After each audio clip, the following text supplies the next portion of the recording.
Wala naman sa baitang tatlo, atin naman pong pakinggan ang tula ni Binibining Natalimer Frias. Isang masigabong palakpakan.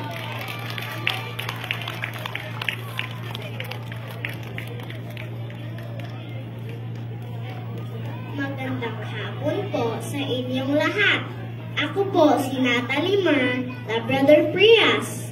Nasa ikatlong baitang sa pamumuno ni Ginang Armelinda Basilio.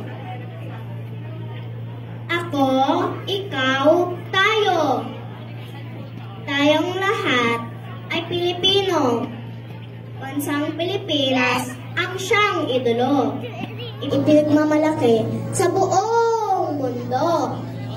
Sa isip, gawa, at salita. Pagka Pilipino ay di mawawala.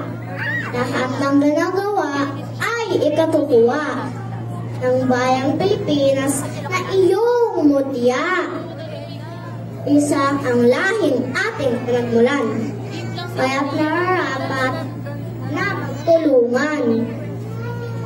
Sa timog, silangan, maging sa kanluran, lahing Pilipino ay ikarangan.